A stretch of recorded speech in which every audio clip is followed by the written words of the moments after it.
back on the Boulevard, Sunday, June 8th.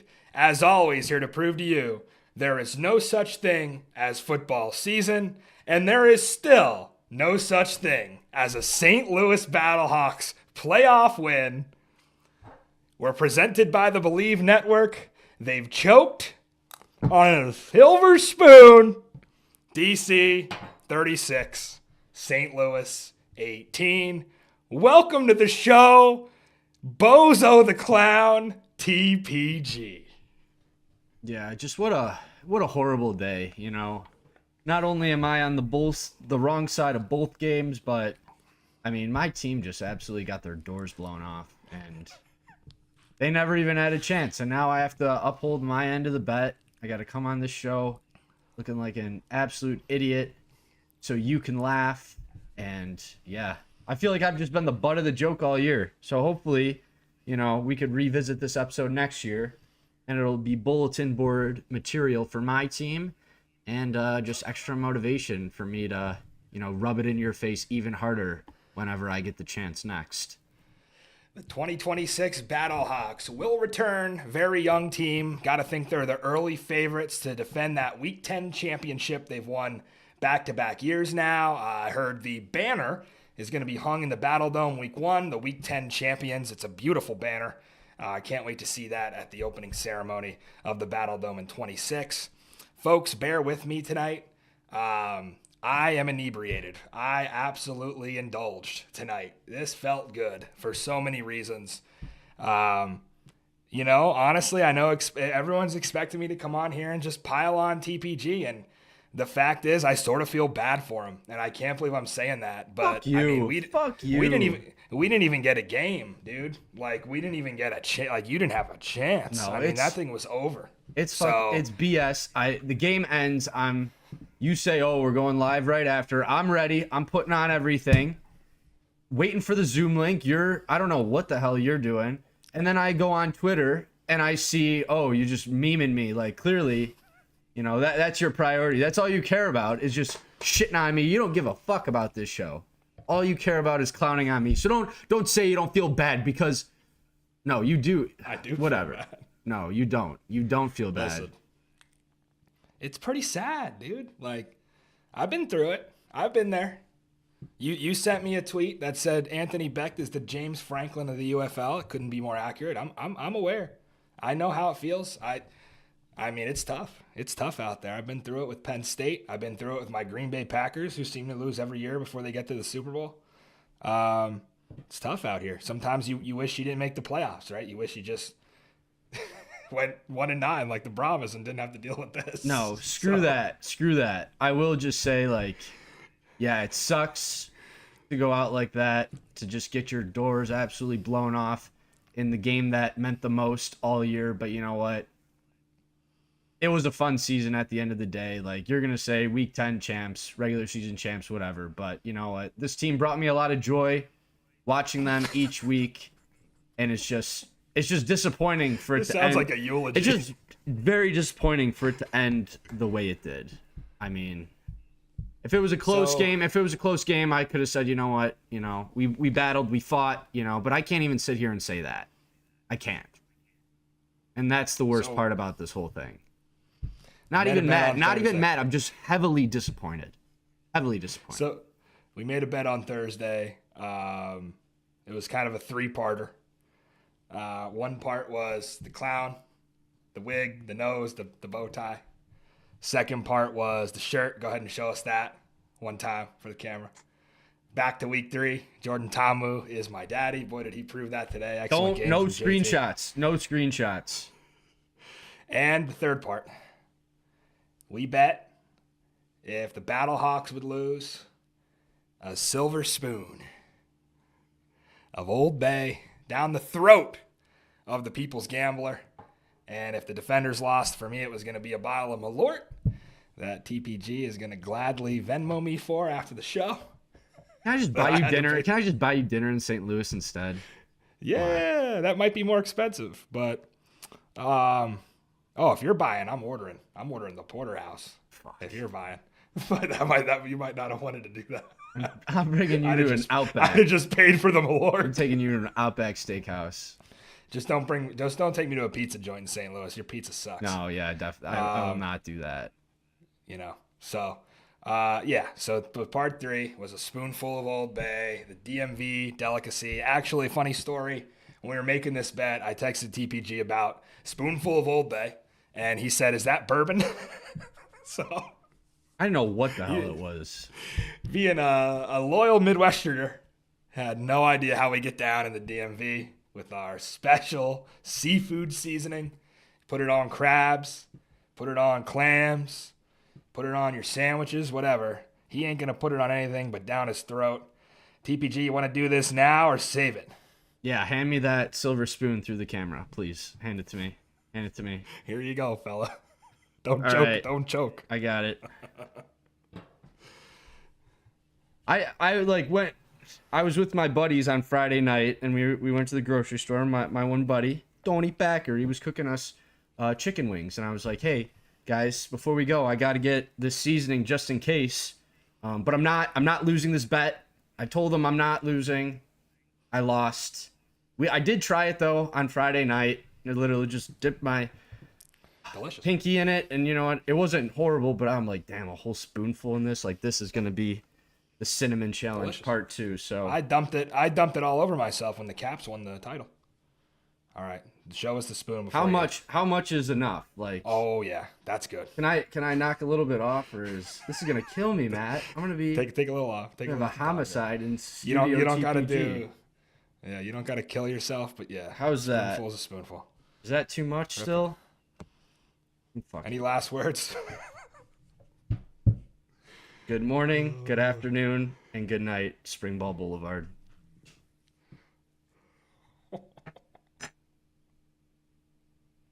Don't look at me. That's gonna be fucking impossible to swallow.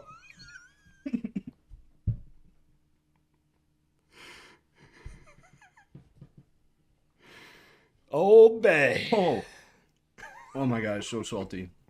Oh. Just tastes like a crab leg. You sound like Max Duggan. Max Duggan. TPG. Oh my god, I need some water. I need some water, man. That was took it like a champ. All right. I don't want to dance on your grave and punish you anymore, but I do want to talk this game. Can we talk the other one first? No, absolutely not. Oh damn. Let me just, while you recover, let me have some screen time for a second. I just want to say, Shannon Harris teared up in the post-game interview. Man, what that guy's been through. I mean, you have to think that Reggie Barlow let him know pretty early on in that Tennessee State coaching search that there was a chance that he wasn't going to be around for this thing. And Coach Harris has been Reggie's right-hand man for years, dating all the way back to their days at Alabama State in the SWAC. You know, Fred Keiss, just a heart attack and a stroke survivor last year as the OC. Also a big SWAC guy back in the day. And then you got Greg Williams, who leaves with Barlow and puts his son in charge. Blake's first year on the staff. So I think it's important that, you know, we're going to get to the players, of course, and get to the performances. But my biggest takeaway from this game is the underdog story of Shannon Harris. I don't know if he's coming back next year. I would pray that he does. With him choking up a little bit there in the post game, I would think it's over. And that there's going to be one more game for Shannon Harris in DC. Again, this is something we asked him week 10. And he said, you know, we'll know that decision in a couple of weeks. Right now we're focused on winning a championship, which was a professional answer. But, yeah, you got to think, man, that reaction that he had today, it's like he just loves these guys. And he does have a quarterback job waiting for him at Tennessee State, quarterback coaching job if he chooses to go. And Fred Keiss has the OC job at Tennessee State if he chooses to go. So just going all the way back to some of the things that people said to me when Reggie Barlow left. DC was done. This was a complete dagger in their championship hopes. They would never recover from losing a coach. The season was over. And to make matters worse, you had Birmingham week 1. So what were you going to do? And they go out, they beat Birmingham. They go out, they beat St. Louis week 3. They sweep Arlington. Take the tough loss to Michigan. Probably the right time in the season to lose, looking back, because now you've had 4 or 5, maybe 6 weeks to prepare since then for Michigan again. So when it all came down to it, this was a dream run. And I'm not chalking this up to being a championship yet. There's a lot to play for. But you're crazy if you think this doesn't mean just as much to the DC Defenders as anything they've ever done. This means a lot. And I'm not saying it's over. We got a lot to play for, but man, congratulations to Shannon Harris and the 2025 DC Defenders. One of the greatest underdog stories in spring football. TPG, I got a couple questions for you. Shoot. During this game, DC goes up 14-0 early. It becomes evident that what AJ Smith came on here to tell us about Thursday was unraveling in front of your eyes. I tweeted I could hear from 800 miles away here that the Dome was chanting, calling, yelling for Brandon Silvers. Even said it on the broadcast. That sucks for Max Duggan. Like, your biggest game since the national championship, and just nothing went your way. It felt like that Georgia game again when they lost 65-7. And Silvers comes in. So my question to you is, what was it, 20-6 at half? Here, look. Yeah, something like that. It was, were you willing to 20-6. Did you have a renewed sense of hope when Silvers came in? Because I'll be honest, I thought it was a whole new ballgame. And I trusted what AJ said that it would be. Just turned out it was just too late. They should have put him in earlier. Yeah, and I agree with what you said. You pointed out broadcasters, they were saying Silvers. You go on Twitter, everybody, every Battlehawks fan I follow or keep up with, like they were saying put in Silvers. Even I said it, right? So funny story, our boy Nick Hand was boots on ground at the Dome, and he sent me a DM during halftime saying Silvers is going to be in, like he's warming up, Duggan is just standing there, he's not doing anything. So yeah, it definitely fired me up because my wood was wet all first half, and Silvers comes in, looks great, drove the team down the field, got away with a couple the ball just ended up bouncing their way, right? He throws it off Sailor's face mask. It bounced straight up in the air. Anthony Hines comes down with it, but then it was an offsides on DC. And then you have the miscommunication between Silvers and Butler, which the ball went right through Bryce Thompson's hands. So, yeah, when we finished that drive with a touchdown, it was a massive sigh of relief. But you felt like a lot of things had to go St. Louis's way to get that score, and it was more so a lack of execution on DC than St. Louis driving down the field. So yeah, you didn't feel super great about the game, but you still felt like you had a chance, right? You're back in it. You're only down 1 score at this point. Who knows? Defense clutches up. You could get the ball back. Silvers was moving the ball good. You felt confident about it, but then Joe Wallace hits him on that 2-point play, and they cut to Silvers on the sideline walking in the blue tent, and I was just like, yeah, this thing's over. This thing is over, and this was only the beginning of the third quarter. So this whole second half was just you're just staring down the barrel of the gun the whole time, thinking like, yeah, you know how this is gonna end. We've seen this song and dance before, but it was even worse than it was last year. To be honest, it was even worse because even last year, you know, they got beat pretty soundly, but they made plays here and there to stay in it. You know, I remember Peta had that scoop and score to keep that San Antonio game close, but there was nothing other than that Tamu interception first half to make you feel good about, hey, they could pull a rabbit out of their hat, big momentum play, and get back into it. And even on that interception, I felt like that was you have to get a pick six right there, and you end up like stepping out of bounds because a lineman's coming your way. Like, you're a DB, like you can't make a move to get around this guy. Like, he's a fat fuck. Like, just make an inside move. Like, I don't know what to say, but yeah, just disappointing evening, and I don't know. It's interesting to see what the state of the Battlehawks is like going forward because Beck,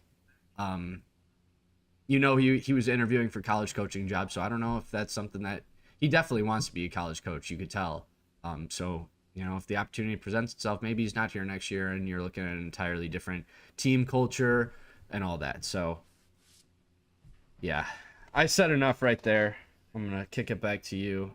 But I would like to make another point later on. Yeah, let's talk about the XFL champs. The DC Defenders, baby.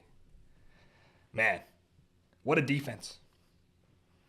What a defense. TPG wanted to chirp me at the freshies and say, we know all these moments that we're having are against DC. This must be a terrible defense. Well, it wasn't today. St. Louis held to 29 passing yards in one half. That's 30 minutes of football. That's less than 1 yard per minute. Total yards, 86 first half. Can't win with it. I even thought right up first possession, DC ball, right? And they go right, they run right, they lose 5. I'm thinking, shit, run game's not here today. Overreacted. It was there. 110 yards, Deion Jackson, 5.2 a carry. Smith, 64 yards. I'm drunk. 36 attempts for 187 yards was the run game. And I think Joel Klatt was probably the most surprised to see that. And the fact is, you listen to Briley Moore on the Boulevard a couple weeks ago when I asked him about this, you know, passing the ball 58% of the time. He said, I promise you, it's worse than it looks. We're still a running team. That's still our identity. We still run to set up the pass. He was right. They did. Today. AJ was too. He said that as well. Yeah, they can run when they need to. And it wasn't working in, you know, the first 7 or 8 weeks. But you talked about Deion Jackson all year, and that was all it took. Deion Jackson was a stud today. Congrats to him on his first 100-yard pro game.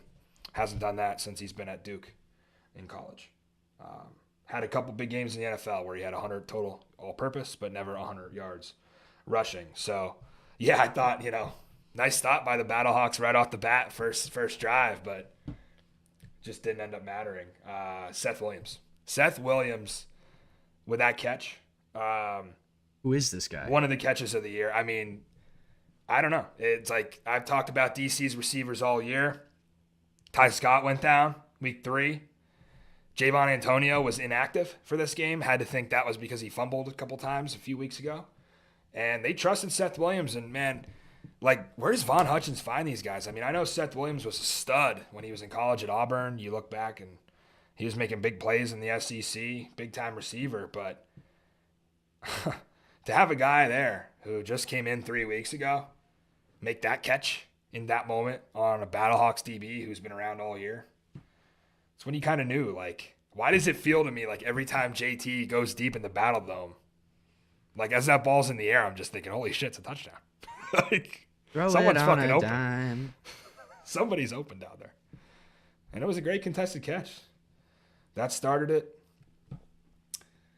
Then DC gets another drive, goes up 14. And they took the crowd out of it.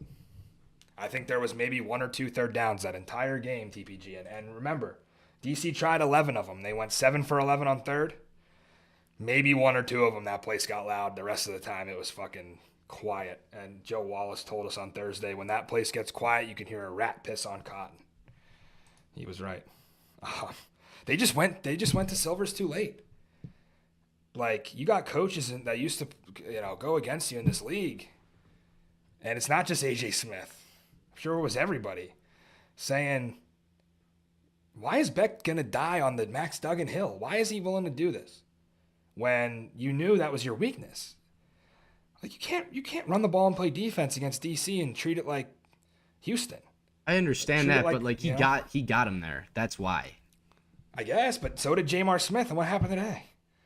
Like, is it the same? I know we'll get into that. Is it the same thing? If Matt Corral starts, does Birmingham win? Probably not, because they didn't play any defense. Different situation. But you saw the spark Corral gave him. Yeah, I know. You're right. You have to start Max. But all I'm saying is you start him, and it's a short leash. Like 1 or 2 drives until you figure out. All they're doing is they're just going to pressure him. They're just coming after him the whole game. And, like, he had the one big run play on the right opening down there. Drive. Yeah. And it was like, from there, it's like, all right, we know what he's going to do. Let's adjust. I just think they went to Silvers too late. I think when it was 14-0, that's when you put him in. You don't wait until halftime. I also thought DC gave St. Louis a chance there at half, kind of mismanaged. That's been sort of something that's rearing its ugly head again. The time management goes all the way back to Barlow. It's not just Shannon Harris.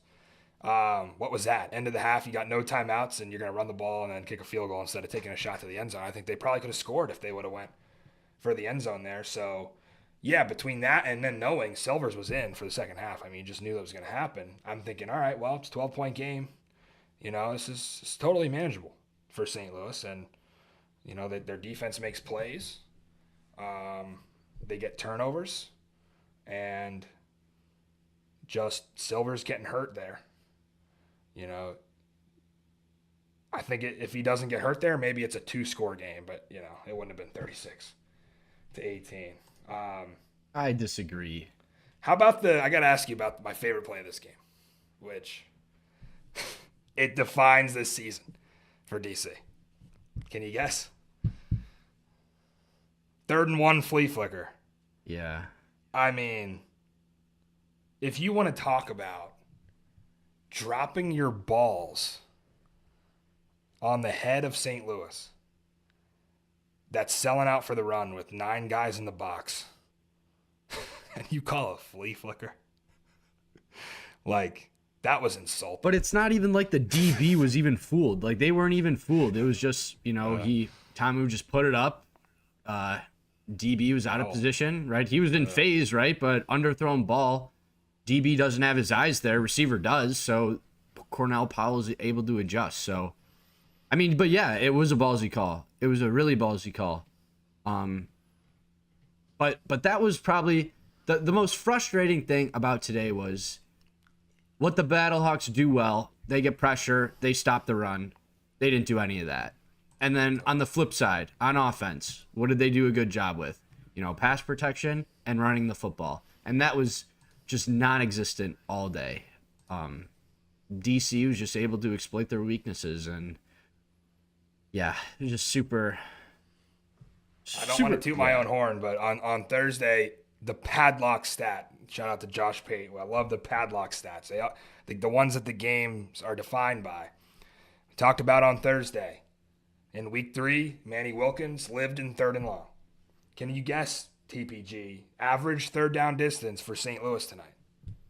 It had to be like 3rd and 8 plus. 3rd and 9. Yeah, it was always. And yeah, they were 0 for 4 on 3rd and long. They're just not capable of getting those, like, ever, the whole season. It's not set up that way. The offense is, it's not built, right? No. 3rd and 2, 3rd and 3, 3rd and 4, yes, because then we could just run the ball down your fucking throat. Otherwise, if we have to pass, everyone and their brother. If it's an obvious passing situation, everyone and their brother knows it's coming. And and Duggan's not going to wow you with what he has to offer throwing the football. So, 5 sacks tonight. Very predictable as to what we were doing. 5 sacks and 9 TFLs. On the contrary, DC's average fourth down distance was 4.8. And they go 7 for 11. Yeah. There it is. Just that's it. That's the padlock stat. That's what the game comes down to. Those kind of moments. And yeah, man, I'm just like, now, there's not much to talk about because there was only 1 point in that game, maybe 2, where I felt worried. It was at the beginning when our run game lost 5, and I was like, shit, it's going to be all day. And it was when Brandon Silvers came in and threw a touchdown to Hakeem Butler. And I'm just praying that we could score, and we did. Went down and scored. The defense did not step up for Silvers, and he got hurt. So that was only 2 points I was worried in the game. So we could sit here all day and talk about stats and talk about the box score. I think more of what's important to talk about right now, TPG, is Anthony Beck failed this team. Like, I know you want to call him a Coach of the Year candidate, and I know you want to talk about he'll be back next year and everything he's done to go 8-2. This was ignorant by Anthony Beck this year. If you want to move on from A.J. McCarron, fine. He's older. He was hurt.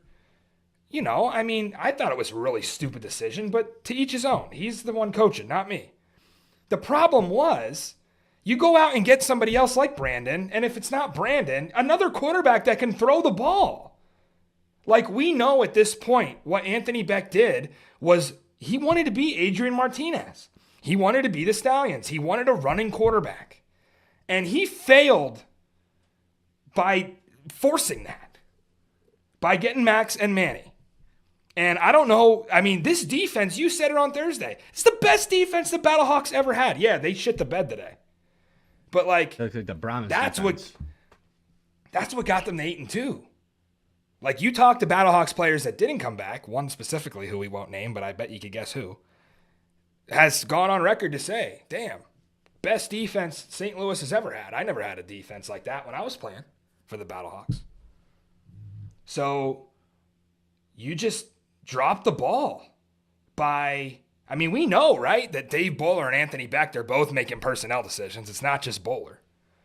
Like, why force the running quarterback? And yeah, Max Duggan was 6-0 as a starter before this, right? 5-0, 6-0, whatever. 5-0. And it just wasn't sustainable. A lot of touchdowns on defense throughout that run. You even texted me and said, I wish that was a pick 6. You did end up scoring on that drive. They got the one they needed, but yeah, just the inability to stop the run today. I thought this was a really good run defense, and man, they missed Austin Fiolu. Yeah. But even when he was out, the defense was playing well.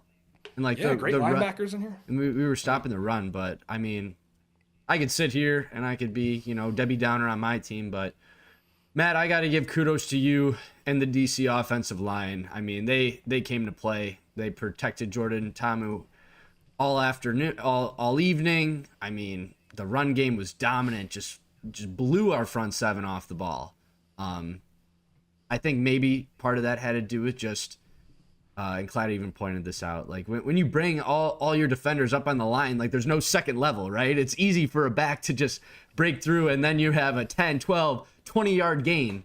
And it always felt like a linebacker was up like on the edge. We were given this like 5-man front. And it was super easy for them to block. Super easy. Whatever way we're going, all right? You take that guy and the running lanes were there. So but yeah, and Klatt was like harsh on your offensive line, I thought. Oh yeah. I love Steven Gonzalez, man. Like he's one of my dudes, and I don't know if this was an offensive line problem from St. Louis. I just think it's, how do you protect a quarterback like that? Like it's so hard to protect a quarterback who has one read and then he takes off. Well, and he just held down the ball. If the first guy's not open, he's cooked. He's either running or taking a sack, or AJ Smith said he's going to either get strip sacked or throw a pick. He did both. By the way, the pick on 4th and 12 saved me, made me $20. So shout out the 4th and 12. Not the podcast. But yeah, I don't know. I don't know if it was the offensive line that you could really blame much for, when you got a quarterback back there. It's just impossible to protect. But yeah, you flip the script, and we talked about the Joe Wallace about winning this game in the trenches. Yeah, DC's O-line has been the best all year. Jordan's only got sacked 7 times. He only got sacked once tonight. And Gunnar Britton stepped in pretty well at right tackle. That didn't look like an offensive line that was starting to back up. That's for sure. He put the clamps on. And Matty was hurt. Yeah, Matty was not 100% coming in, but yeah, I mean, Joe Klatt did a good job highlighting some of the run lanes that they opened up for Jackson, and I think even Abram Smith had his season high today with 64 yards. Which is oh my gosh, as RB2, man. So yeah, they both had more than Sailors. Sailors 9 carries, 45 yards. Not a bad game, just not many opportunities for him to really do much of anything. So 36-18, most points the Battlehawks gave up all year. Think the most points DC scored? No, they scored 37 against Arlington. Yeah, so just one shy. But, dude, it's just this continuity in this offense is not – it should not be overlooked. It's just firing on all cylinders. And, it took them some lumps throughout last season of going 4-6 and the offense not working, to get back into camp and thankfully get Jordan back. He goes 18 for 26, 204 yards today. He does throw the pick. It's a crucial mistake at that point, but he bounced back. And at that turning point of the game when it was 14-6, he went down and led them on a scoring drive. They got a field goal out of it. That 4th and 2 play where they wanted to run up to the line and try to get him to jump off, I kind of wanted him to go for it. I kind of wanted the kill shot there because then it would have been like right before half. You go up 20-6 instead of 17-6. But then they went down and they forced a turnover. Like, what was Max Duggan doing with 20 seconds left at half, getting strip sacked? That was a free 3 points. Hold on to the ball too long. I mean, I'm kneeing it. I know I'm down like 17-6. And you get the ball out but of half. That's not an offense that's going down. I mean, unless you're throwing it up to Butler, that's not an offense that's going down the field in 25 seconds. They were at the -30. And DC did that against San Antonio. Anthony Hines, same guy. It's like that San Antonio lost that game because they fumbled right before the half. It was almost deja vu here for St. Louis. So, yeah, I can't believe that Anthony Becht had such a dominant, regular season. I mean, more wins than he's ever had. And you can't even make it closer than week 3. I can't, TPG, as an opposing fan, I expected a 1-possession game. I respected you guys. I know I talk a lot. That's more of a fan thing. I thought this was a good football team. 8-2. Who goes 8-2 in the UFL besides Birmingham? Very few teams. But I think people forgot that DC probably also would have been at least 7-3 or 8-2 had they not benched Jordan Ta'amu the last 2 weeks of the regular season. And I guess my question for you is, as a betting man, the trend this year was DC underdogs against Birmingham, DC underdogs against St. Louis week 3, DC underdogs against Arlington. When you took them, you finally caught on. Mm-hmm. You were like +sign DC automatic. We made a lot of money on this team. You took them, I think, against Arlington. We shit the bed against Michigan. That was the one loser. But, yeah, I mean, for the most part, they lost as a favorite a couple times, but as an underdog, they were money. Why do you think this team opened +3.5? And do you think this trend is going to continue? Is Michigan, after that performance today, which we'll get into, is Michigan the favorite? We might have to look. Absolutely, Michigan's the favorite. Okay. I don't know what the line is. What's with the constant disrespect then of DC? I'm not disrespecting them. I'm just not you, but the odds makers. Yeah. I think it just boils down to the whole I mean, clearly the odds makers don't know what they're talking about because we've seen some wild shit out of what We're they do. 3-point dogs. Exactly. I'm not surprised by that at all. All right. You know what? For the first time in Springball Boulevard history, we're betting on the show. That is a complete travesty. Entire bankroll. What did AJ Smith tell us? Do they not listen? How hard is it to beat a team twice? 3-point dogs, and the total is 49.5. It probably will get there. 49? That's the highest of the year. Jesus. And it probably will get there. That is high. Yeah, DraftKings, FanDuel and ESPN Bet do not have a spread. DraftKings has +3.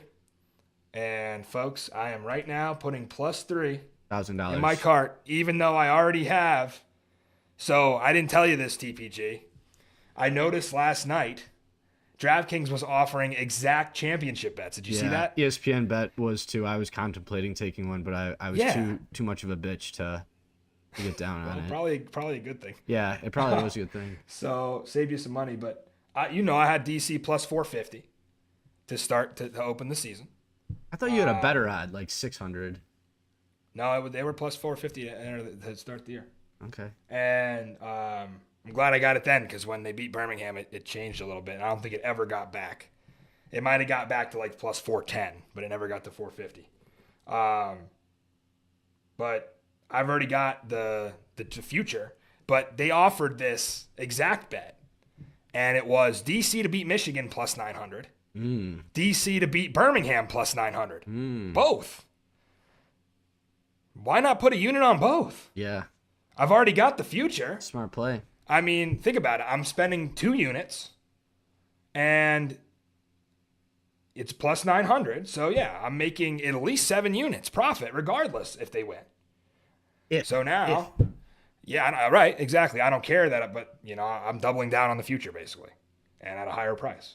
So I was pretty shocked that, that was something that was available. But, yeah, DC +3 is crazy. I mean, you saw Michigan's. Let's get into it. Michigan's defense today. They didn't play well, but Michigan, Bryce Perkins is a bucket.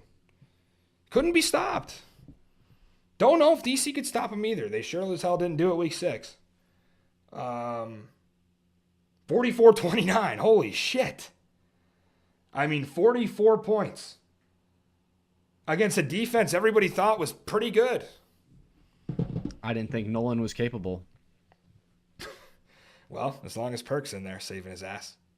The thing that pisses me off the most about this game is beginning of the week, like when the lines came out, I deployed Panthers +1.5, Panthers money line. Got him and got like +105, right? Felt good about it. Then we sit down with AJ. And, he had great analysis, right? He capped that DC St. Louis game to a T, right? But I was also drinking the Kool-Aid with his Stallions play. Did not, consider Jamar possibly getting benched. So after we talked with him, I changed my bet, right? I cashed out of those 2, and I bet on Stallions +1.5. And the thing that I'm so mad about is that this was such like a principal play for me. Because we've seen, and we talked about this, we've seen this so many times in spring football, right? The team that wins twice in the regular season has a very good possibility of losing to that same team in the playoffs. I don't mean to interrupt. Can you put the nose back on? Look at him trying to get away with this. And I completely just took AJ's word for it, and rightfully so, because he's a former coach in the league. He knows a lot. He's touting his 16-0, so. I was believing. He made some great points. So, but yeah, I was just super mad that I basically bet against myself, and I was that easily, flipped, right? You could tell, peer pressure, I don't do good with it. So don't offer me anything because I will say yes. So we are going to ask TPG, we're going to put him on the spot here on Sunday night. We're going to ask him to make his pick early for DC and Michigan. But instead of just telling us, we're going to ask him to make a balloon animal in the shape of the mascot that he wants to win on Saturday. All right, real quick.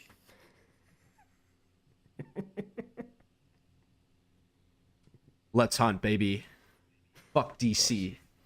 Give me the Panthers. Give me the Panthers. I will say, I got to be careful here because I am going to St. Louis. And oh, yeah. I might need a bodyguard. My brother's pretty tall. Let me just say. You can tag along. Yeah. If you're a Battlehawks fan and you show up to this game on Saturday night to boo DC, please. You are the scum of the earth. No. That is, you could do that last year because it was the first time. If you do that a second time, you're a fool because that's a terrible look. There is many things that you should be worried about right now. And I'm not saying they will. Maybe a couple. Especially a couple of these clowns that have been in my replies all day. Oh, don't even start. I'm not going to get there because Twitter's a cesspool today. No, but we should. Yeah. Can we? You could say whatever you want. You're a co-host. I don't give a. This is not my battle. This is your fucking war. The war's won. The war's over though. I've won the war. It's game. It's set. It's match. So, what? Like, if you're a Battlehawks fan, it was fun last year because it was like, yeah, it was our first home. Like, we had a championship game for the first time in St. Louis since whenever, since the Rams hosted an NFC title or whatever it would have been. But like this time, it's just not a good look. Stay home. No, Stay home. Come out. Save yourself the trouble. Move on. The Cardinals are in town. Go to the game. They're not in town. TPG has to sit there and through this because he has a credential. Unless he's going to back out. I hope he doesn't. No, I'm not going to back. I didn't back out last year, so I'm not going to back out again. Don't do that to me, but if you thought the dome looked empty tonight, just wait till next week. I was actually very disappointed in the fan turnout tonight for the Battlehawks. Yeah, and TPG Senior, I know he watches. Oh yeah. He won't even be able to. He don't even be able to wear his Stallion shirt this year. What's up with that? Shit. Both your favorite teams down the drain. Come on. Just a household. I better not see Mr. TPG in Panthers gear. Just a household of losers today. Because if I see him in Panthers gear, I'm putting a side-by-side up from his Stallion shirt last year. I'm like, look at this guy. Now, I know he won't do it, but yeah, I mean, this is a 6-day turnaround. I'm kind of shocked they did it this way. Yeah, I am too. 6 days. I mean, there were times in 2023, pour one out for 2023 when it actually made sense. We had a week off between the conference championship and the championship, like the NFL. I don't know if I like that, but maybe not. But give him 8 days. Maybe play the conference titles on Saturday and play the championship on Sunday. At least one more day of prep. I mean, this sucks because now you got to go back to Arlington, and it's a quick turnaround to get back to St. Louis. Got to fly back. For both teams, they're not staying there all week. It'd be nice if there was an accommodation where they had that set up prior, but there's no way that they did that. And, maybe if you're a player, you want to get home and rest anyway. So back to Arlington for, I guess it will be, when they play on Saturdays, it's a Tuesday, Wednesday, Thursday practice. Fly out Friday. But they might fly out Thursday because it's an early, you have to do media day.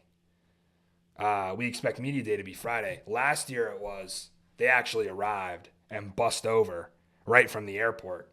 And then right away, the first thing they did when they were on the ground is the media day. So probably do that again. We have confirmation? TPG and I will, of course. No, but last 2 years, media day has been the day before the game. So If that's the case again, TPG and I will have full coverage for media day. It's always a great event. Love what they do. They give us press conferences from both. They give us trophy photo ops with both coaches and both players. They give a lot of cool stuff. Then we'll be able to get a lot of insight. We can get some one-on-one interviews. So, as far as the Boulevard going forward, we'll do our normal thing. We'll have our big-time championship preview, and then we'll do a recap. But we're gonna have a ton of content on X at both Matty Fresh TV and People's Gambler, and on Instagram. TPG, go ahead and let them know. At Springball, BLVD, follow, like, comment, share, do all this stuff. Wait, are we rapping right now? Usually do that at the end, but no, I'm kind of hyping championship. I was like, oh because shit. No, I'm not. I have a couple more thoughts, but we're definitely gonna have a ton of content behind the scenes, and it sucked that we weren't able to be there today, but it's worth it for to hold out for championship week. I couldn't do back-to-back weekends in St. Louis. Tell the St. Louis airport to get some affordable flights, and maybe I could do it, but it's not affordable to fly there ever. So, coming from the East Coast, I gotta put all my chips in one basket, and it worked out. But yeah, injuries. Did we have any injuries in either game? Well, that are notable going into next week. Bryce Tornedin, safety for the Panthers. He went down. I remember that. I don't know about DC though. Yeah, I don't notice that. I thought they were pretty healthy. We probably should spend a little more time on this Michigan game because I know we just brushed the surface. No, we didn't even. Yeah, I did have some takeaways. Again, Michigan 44, Birmingham 29. Couple takeaways from this one. Man, it just right off the bat, big game feel. Right? Like something Kurt Menefee is incapable of delivering. And luckily, we didn't need Kurt Menefee because we already had the big game feel that we manufactured through, again, not to pat ourselves in the back, but these independent content creators do a lot better job of making this feel like a big game than the networks do. But with that said, I did think ABC did a good job with the score bug. New score bug. That was cool to see. It was something that was visually appealing when you had both teams with the same pair of pants on that didn't look good in the game. I wish Michigan went with the plum pants. I tweeted that out. But yeah, big game feel for sure. And, there's a lot of people telling me that this was the more highly anticipated game than DC St. Louis. And obviously our bias makes us incapable of ever admitting that. But it was a great game. Xavier Malone right off the bat. What do you have, a 60-yard return? Great play. Put him right in great position to go up in that game. Fake reverse.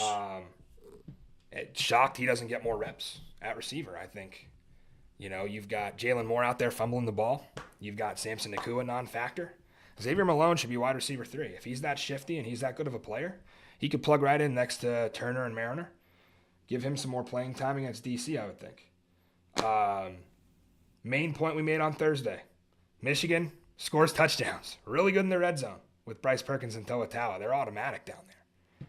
It's either Taua, who's just a monster inside the 10, goal line savant, 3 touchdowns today. And then you got Perkins, who is a bucket. Anytime touchdown plus 190. Why is there a plus sign by it? All right, he's going to score every time. It's going to be a running touchdown every game.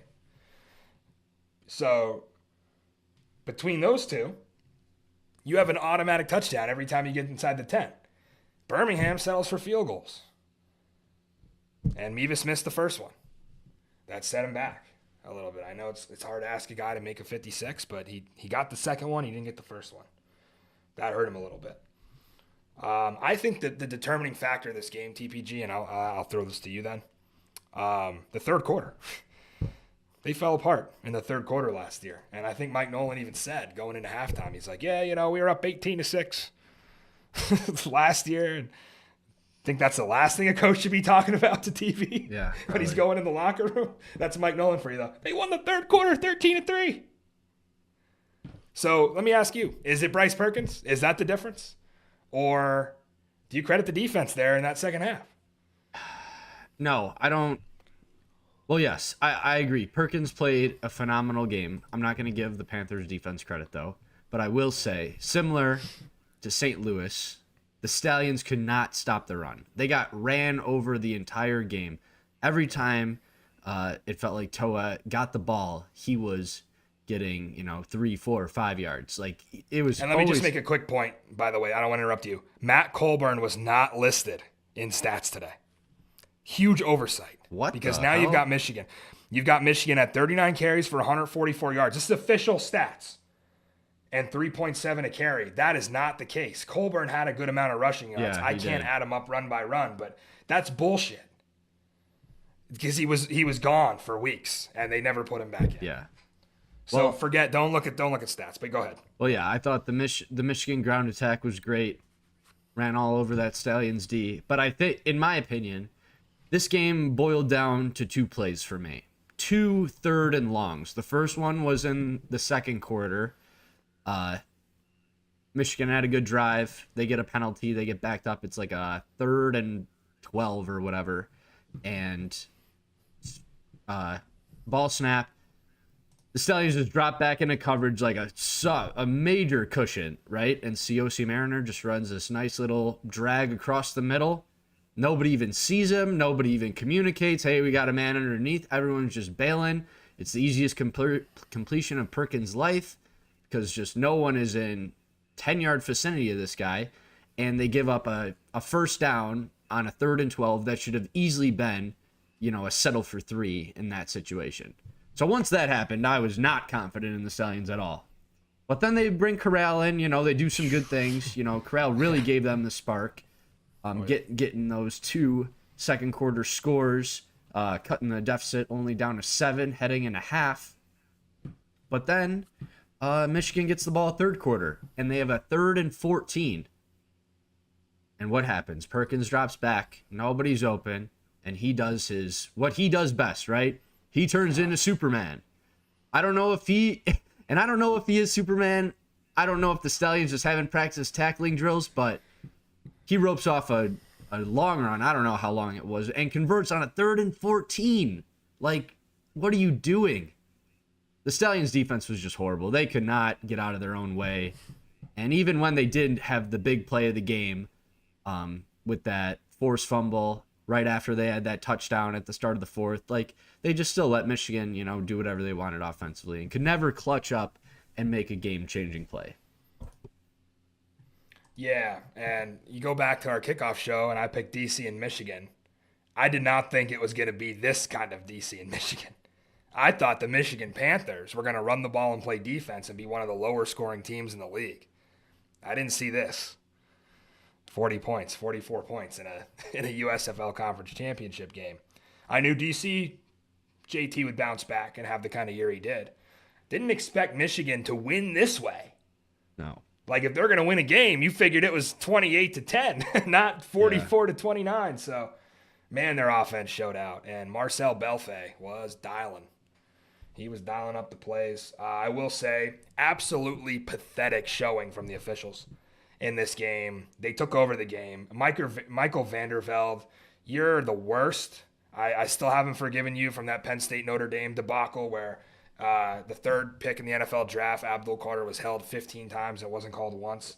Now you want to blow your whistle all of a sudden. Maybe that they told him since he was in college ball, hey, Mike, you don't ever call a penalty. Maybe you should call more. I'm just saying, this was terrible, TPG, this first half. It felt like there were 15 penalties. It was a penalty every play. Like, let them play. So that was awful. I'm so glad we didn't have that crew for St. Louis, DC. By the way, the difference, there were 6 penalties total in the DC-St. Louis game. There were 13 Jesus. in the Michigan game. So I'm glad we didn't have that crew. Yeah. And shout out whoever made the decision to have Big Mike Pereira do both games. He's better than Blandino. He got the calls right today. He was cool, calm, and collected in there. I didn't see anybody besides a couple salty Battlehawk fans have a little bit of an issue with a couple things. But you really can if you're a St. Louis fan because you only got penalized 3 times. So there's no bitching to be had. But, yeah, thank God we didn't have to deal with Blandino in this game. That was a blessing. Does that mean we're going to have him next week for the championship? Fuck, you're right. Damn it.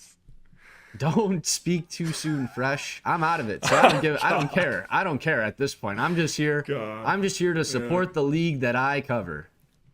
Otherwise, I do not care who's reviewing the calls. I just want to see a good game at the end of the day. Yeah. A couple more takeaways from Michigan Birmingham before we get out of here. Was having some of our West Coast fans chime in, including AJ Smith, who was out west in Newport Beach. They had the LA Pride Parade on during the USFL Championship for the first hour.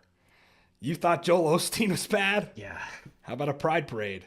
TPG rocking the rainbow tonight, so he was. Shut up. He was. All right, yeah, we're not going to go there. That sucked. That You've sucked been, for those you've been fans. under fire all weekend, so let's not get political. If you can't handle the heat, stay out of the kitchen. Yeah.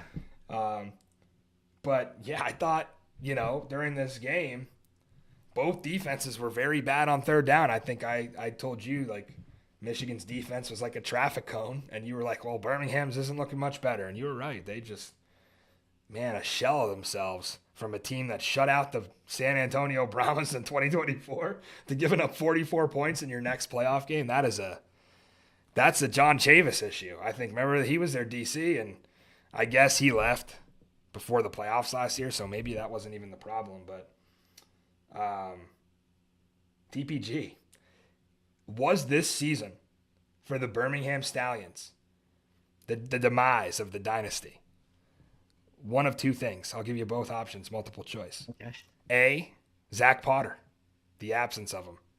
Or B, the quarterback issues, the injuries. Which one was it? Because it's one of the two. I mean, I guess you could also put a C, the defense. Maybe. Probably more of a Zach Potter thing. That's brutal. But it's hard to say the quarterbacks because What a flex for Zach Potter. yeah, no, Like, it really jeez. is. That guy does no wrong, does he? He And can't I do wish anything wrong. I wish he was still a part of the league, and I'm actually really pumped to see what he could do at Sac State. And with that program, They're going, I think, FBS soon. I don't think this year, but maybe next year. I think should, it's only Missouri State and Delaware that are getting bumped up this year.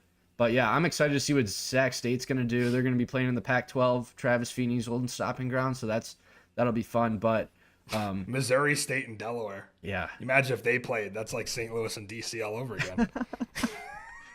but Missouri team against a DMV team, yeah. I wouldn't put it on the quarterback play though for the Stallions. I mean, they just got dealt the worst hand imaginable, right? Like, obviously, I don't agree with starting Magoo off to start the year, but the whole Corral going down in week 4, and then cycling through Cookus, Jamar Smith, Andrew Peasley, like it just was not. And even Jace went on the record and said like, hey, yeah, like for how shitty our quarterback situation is, we are still playing like high level football, which I agree with, and you make it to the playoffs, so it's hard to say like it's a total sham of the year, and it was bound to happen, right? Not like even the Kansas City Chiefs this past year, they're going for their three-peat, and they ran into a stone wall. Like, it's super hard when you're in football to stay on top because they've even said like you're everyone's Super Bowl, you're the defending champs. Everyone, it's so easy for every team to get up versus like if you're not them, right? So. And AJ made the Bills Chiefs reference when he came on Thursday. Is it the year now for the Bills to finally beat the Chiefs since the Panthers finally got it done against the Stallions? Maybe we're seeing a little bit of shift in power here in both Possibly both leagues. But yeah, just a couple things on Jamar. I think he was doomed from the start when Corral was back. It's a mental thing. You see Matt show up. Didn't they say on the sideline Matt went home? Yeah, it was like Matt Corral lives in California, Laguna Beach. So he was as far away as possible from the Birmingham Stallions. You don't stay in Arlington when you're on IR. he had 4 days of practice and 5 weeks off. And How do you think great. Jamar Smith felt being in that practice, first practice of the week for playoffs? And here comes Matty Ice, a guy who has an aura about him, right? The ladies love him. He's cool, dude. He's a cool-ass dude. And I can't imagine that dude walking through the door when you're supposed to win this championship game. Yeah. It's like, what the fuck, man? I had everything going for me. Now you bring this guy in? I know he's better than me. I was working at Dunkin' Donuts a month ago, and this guy's an NFL draft pick.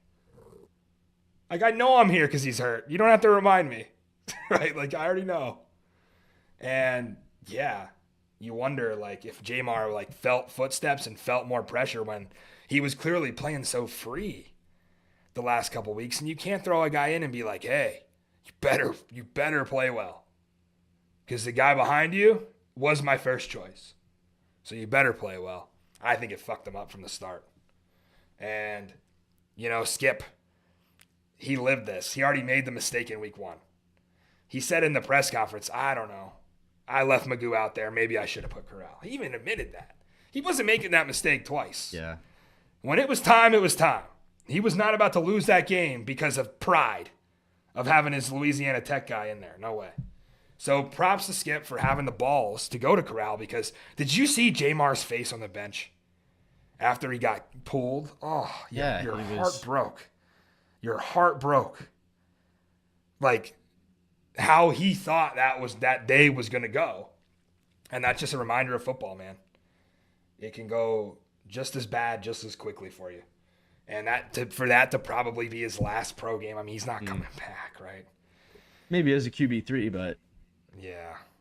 So that was the chance. That was his opportunity. And I mean, who knows? Football's a game. Like it's a next man up type of game. So you can't say he'll never get an opportunity ever again. But you ever see those videos of the viral videos, the skits where it's like the backup goes in and the starter's on the sideline and he's like, all right, yeah, he's all right, he looks good, and then like all the teammates are hyping him up and he's like, I would have done that. Like there's some great skits that I've seen online of like the mentality of a starter when he gets pulled and everybody else is cheering for the backup and he's like, God damn, bro, I want to cheer here, but I know I'm on the bad end of this. Mm-hmm. I look like an asshole now because I couldn't play well. And here's this guy going, 74 yards in a minute 47 like he never left. I mean, he marched him right down the field like he never left. Can you imagine if Matt Corral would have been healthy and stayed? I don't think Birmingham loses. Probably I not. think they would have been a great team if he would have stayed healthy and not broke his ribs. On a stupid play, by the way. Go back to that. Yeah, Birmingham, he's trying Houston, to stay up. He was like trying to be a tough guy. Trying to get an extra yard, yeah. Dumb. I mean, I hate to say that because it's like you want a gritty quarterback, and like we always knock Chase Garbers for what he did last year. Making the business decision. So, but yeah, sometimes you got to slide. Even Jordan Tamu slid today, which pissed me off on a 2nd and 1. He slid, lost 3 yards, gave us a 3rd and 4, and I'm like, dude, throw it out of bounds. But business decision, protecting his body. So yeah, I mean, can we talk about? I know you mentioned it. That Bryce Perkins run. Holy shit! This guy's making people miss at 10% of his speed. Doesn't it seem like he's in slow motion? Like, those NCAA 14 Road to Glory games when he used to do the reaction time? Slow it down, yeah. He's playing. That's Bryce Perkins. He is. He just anticipates everywhere you're going. And he stops. He stops on a dime. He's not moving. And he makes 2 guys miss. Without even cutting, he's just stopping. I said in our freshies, he's 0-4 Mike Vick. And you're right. It's disgusting. Quick comment of the awkward Acho, I think we can call him. I feel for him because I know his producer's like in his ear, like, all right, Sam, get up there and get in Belfay's face while he's trying to win a championship. Get up there and ask Bryce Perkins' mom why she never comes to the game. Get up there and ask Malik Turner after he just ran 90 yards how he feels to be a Panther. Jesus. He can't catch a break. But that was awkward. Who doesn't have the social awareness? The producer or Acho? I think it's the producer. Probably the producer. Because Acho plays football. There's a producer there that doesn't like Sam Acho, I think is the problem. Does anyone at ESPN like Sam Acho? Well, considering he was a color commentary last year, and has been demoted to sideline reporter. I think he is a better sideline reporter though, because he's not afraid to get up in your face, and he's doing his job at the end of the day, I guess. Yeah, I didn't see that he didn't have like a carpet on as a shirt today, so that was nice to see. That was a sick outfit. I did like that. Yeah, but yeah, awkward. I mean, you put Bryce's mom in a situation where she had to defend herself and why she didn't come see her son. The dog doesn't like the kennel. That was hilarious. Acho dropped the ball by not asking, like, all right, where's the dog at today? And then he asked her again, though. Later in the game, he came up and said, how you enjoying your first game? Like, they were beating it to death. Oh, man. Like, Sorry, But, Bryce. We love you. I think that's why Bryce plays so angry. I'll just be honest. Like, I'm gonna show them. They don't come to see me. I'm gonna show them. My mom chooses the dog over me. Gotta ball out. Send her the highlights after the game. I'd hate to be those linebackers trying to stop him. But yeah, I mean, I'll harp it to death. Malik Turner and Siaosi Mariner, A.J. Brown and Devontae Smith, man. I mean, Malik Turner today. Ooh. Wow, what a receiver, bro. Yeah. Out of Illinois. Is he? Midwest guy. Is he? Yeah, he's a Fighting Illini. Yep. He's 30, by the way. Where the hell did he grow up in Illinois? Not sure. I gotta take this glove off. I can't use my keypad. Leave one on. Leave one on for the Bryce Perkins. Yeah, because he plays with one glove. Here, wait. Which, by the way, I've neglected to ask him all year why he does that. I know a lot of quarterbacks do that. I want to ask Bryce Perkins why he plays with one glove on. Or is it both gloves? I got to see now. I think it's 2. He does both gloves, doesn't he? Yeah, he does the Kenny Pickett. No, it's one glove. Is it? It's the non-throwing hand. Yeah. That's dope. And there's a picture of him on the Rams doing it and one at Virginia. So he's always done this. That's dope. Yeah, I'll ask him about that at Media Day. Damn, I didn't know Malik Turner, Sacred Heart Griffin, powerhouse in Illinois. Yeah, no wonder. Wow, went to high school in Illinois too. Yeah, Springfield. Guy. Springfield. Wow. The Washington D.C. of Illinois. Why don't I remember him at Illinois? I don't either. He must have played in like 2016 or 17. I mean, he's 29, so yeah, it's been a while. But man, I mean, focusing a little bit more on Birmingham. Did you catch Matt Corral's sideline interview? Saying like he buried Skip. That was a culmination of like pent up anger for like the last how many weeks of dealing with this guy. I mean, again, you hear a lot of things off the record. One of the funnier things we heard off the record from an inside source was that that was a butting of heads for a long time. And just two different styles. And I don't think that, you even need to hear confirmation of that. You could just watch it on TV and be like, yeah, that's what I observe as well. And I think Matt said, like, they asked him about the communication issues, and he's like, there's no communication. I'm like, oh, shit. And they're like, what do you mean? And he's like, well, we didn't get the play call in. So Did you hear? It was like, I don't know when. we didn't get the play call in. What am I supposed to do? This is like, I think it was like fourth quarter. Skip was like giving him a play call. He said the play. He gets the play call from Skip. He tells the play in the huddle, and then he like gets to the line, and he's like, what the fuck is switch? Like he was like, what the fuck did he just call? That was that was hilarious. This is an NFL quarterback playing with a college coach. This is what this is. Not that Matt ever started in the NFL, but I mean, you go from Lane Kiffin and to Skip Holtz. I mean, can you imagine that adjustment? Yeah. That's like hanging out with your friends every day and then hanging out with your grandpa every day. Big difference. Yeah, but the stress was high from both. And, dude, they buried Skip on the broadcast. They said, well, when Skip is looking at his play card, he's just staring at his play card, things aren't good. I mean, you would think it's a positive thing to be the only head coach in the UFL that's also a play caller. I don't know if it is anymore unless you have the preparation to do it. And the preparation isn't there anymore without Zach Potter. Zach Potter did more than any GM in spring football history. Not from just, hey, I'm going to go get a championship roster. Game week prep. Involvement in everything. Every aspect of their championship formula, Zach Potter was responsible for. That's not something you see from every GM. If there's another guy that's very close, it's Von Hutchins. But Von Hutchins is more good at raiding the waiver wire. Like you see all the time. DC Seth Williams, he was just on the Cowboys last week. They go get guys that are waiver wire drops. He's very good at that. Von's dialed in.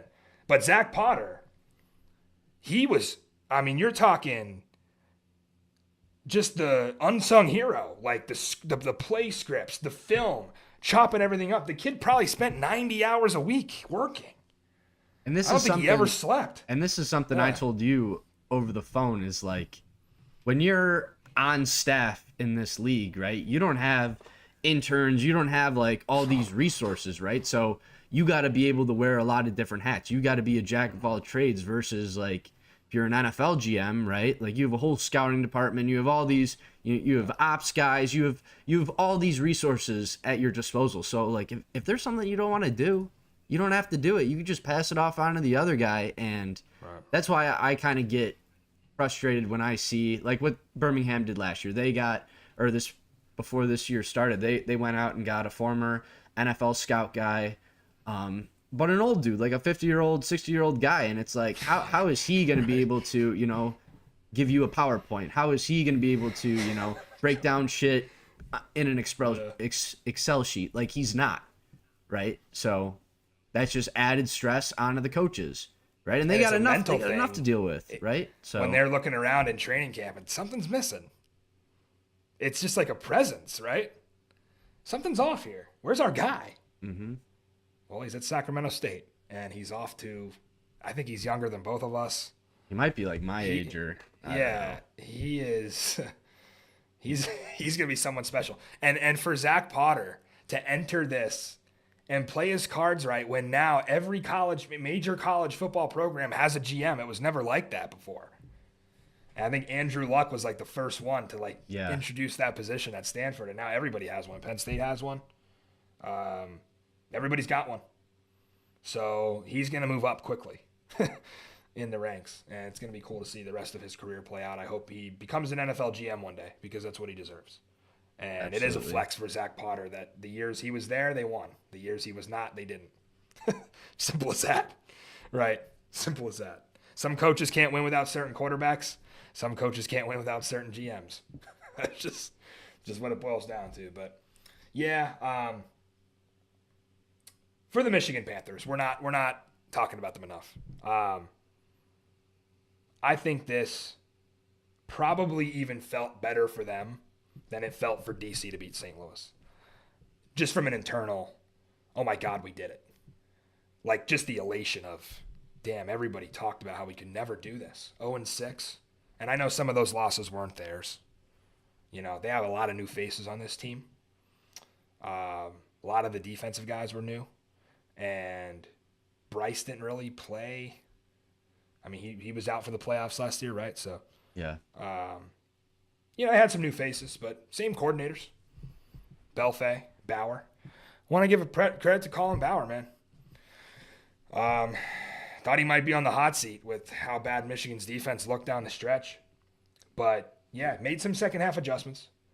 Corral definitely didn't look as sharp as he did in the first, like, you know, when he had that drive at the end of the half. They came out, slowed him down a bit. Obviously, Birmingham was able to get points off a turnover.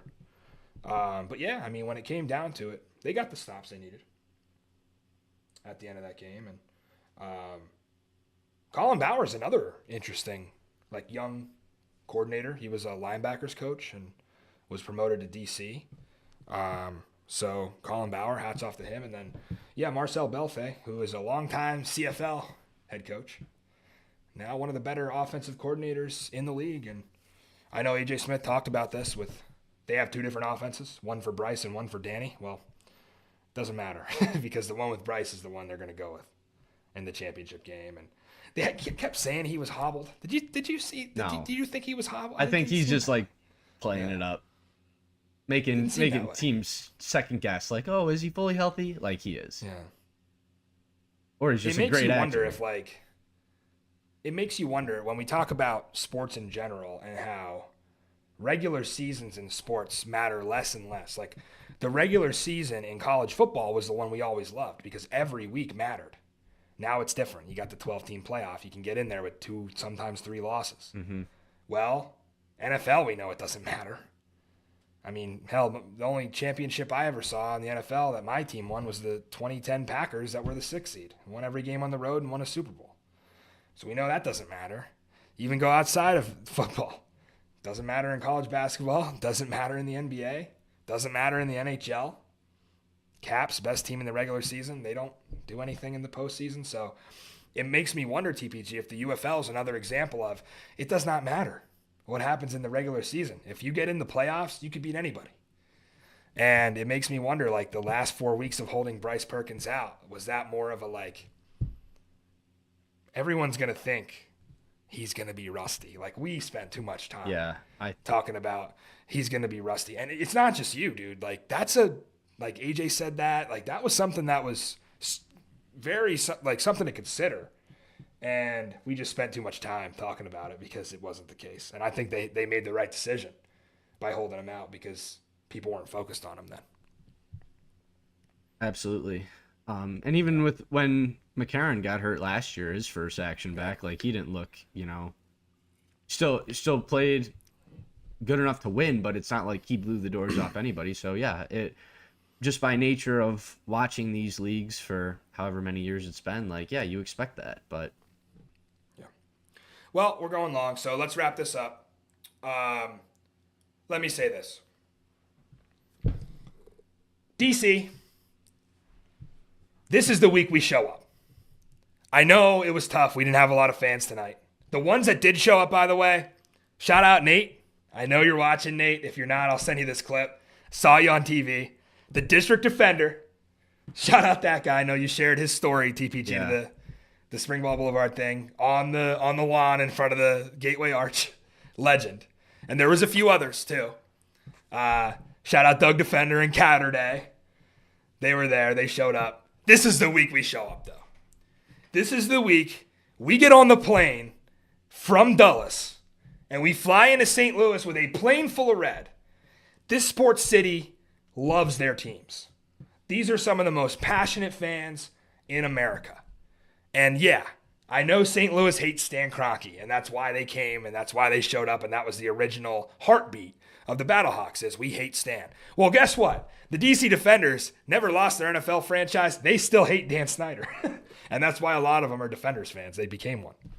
And thankfully that situation is no more, and the Commanders are going to get their stadium. But my point is, this is a passionate fan base.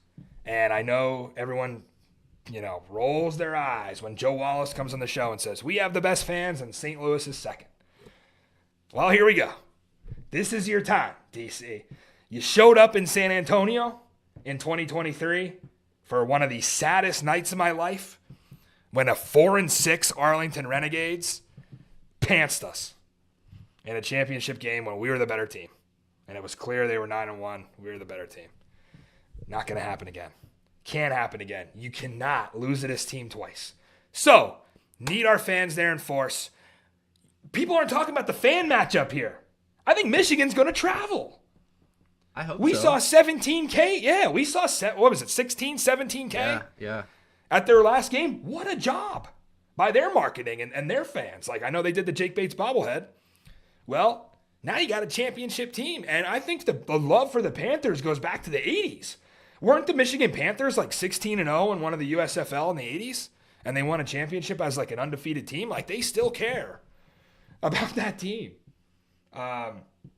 So interesting fan matchup. I think this will be better from an attendance perspective than Brahma's Stallions last year in the Dome. Yeah. Have to think, right?